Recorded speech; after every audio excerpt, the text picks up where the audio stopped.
एक लड़की थी संजना, बहुत ही खूबसूरत। जितनी वह सुंदर थी उतनी ही ईमानदार। न किसी से झूठ बोलना, न फालतू किसी से बातें करना, बस अपने काम से काम। संजना की क्लास में एक लड़का था जो मन ही मन उसे बहुत प्यार करता था। नाम था उसका संजय। लड़का अक्सर उसके छोटे मोटे काम कर दिया करता था। बदले में जब लड़की मुस्कुरा कर थैंक यू कहती तो लड़के की खुशी की सीमा नहीं रहती।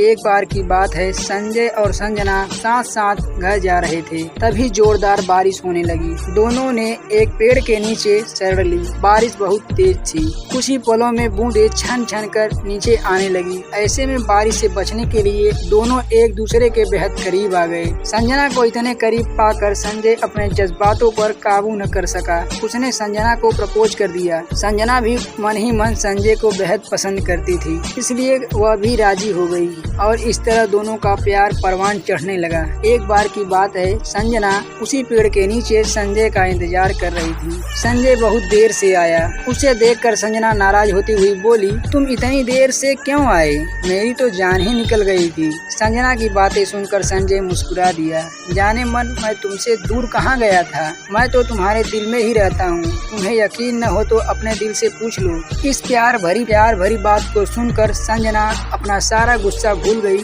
और वह संजय से लिपट गई। एक दिन दोनों लोग उसी पेड़ के नीचे बैठे बातें कर रहे थे। संजना पेड़ के सहारे बैठी थी और संजय उसकी गोद में सर रखकर लेटा हुआ था। तभी संजना बोली, जानू, अब तुम्हारी जुदाई मुझसे बर्दाश्त नहीं होती। तुम्हारे बिना एक पल भी मुझे 100 साल के बराबर लगता है। तुम मुझसे शादी कर लो, नहीं मैं मर जाऊंगी। संजय ने झट से लड़की के मुंह पर हाथ रख दिया और बोला, मेरी जान, ऐसी बातें मत किया करो। अगर तुम्हें कुछ हो गया तो मैं कैसे जिंदा रहूंगा? संजना कुछ नहीं बोली। वह उम्मीद भरी नजरों से संजय की ओर देखती रही। संजय ने अपनी बात आगे बढ़ाई, तुम चिंता मत करो जान, मैं जल्द ही अपने घर वालों से बात करूंगा।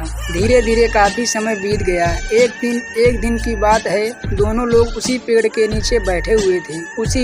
उस वक्त संजय का चेहरा उतरा हुआ था। संजना के पूछने पर वह रुआंसा होकर बोला, जान, मैं अब आया, पर वे हमारी शादी के लिए तैयार ही नहीं। उन्होंने मेरी शादी कहीं और तय कर दी है। यह सुनकर संजना का कलेजा फट गया। उसका मन हुआ कि वह जोर जोर से रोए, लेकिन उसने अपने जज्बात पर काबू पा लिया और बोली, जानू, मैं तुमसे सच्चा प्यार किया है। जानू, मैंने तुमसे सच्चा प्यार किया है। तुम्हें कभी भुला नहीं सकती। प्लीज मुझे माफ कर देना। संजय धीरे से बोला, वैसे अगर तुम चाहो तो हम लोग हमेशा अच्छे दोस्त रह सकते। संजना यह बात सुनकर जोर जोर से रोने लगी। संजय ने उसे बहुत समझाया, पर संजना चाहकर भी अपने आप पर काबू नहीं कर पाई और रोते रोते अपने घर को चली गई। देखते ही देखते संजय की शादी का दिन आ गया। उसे यकीन था कि उसकी शादी में संजना जरूर आएगी, पर ऐसा नहीं हुआ। हाँ, उसका भेजा हुआ एक गिफ्ट पैक उसे जरूर मिला। संजय ने कांपते हाथों से उसे खोला। उसका गिफ्ट देखते ही संजय बेहोश हो गया। गिफ्ट पैक में और कुछ नहीं, खून से लथपथ संजना का दिल रखा हुआ था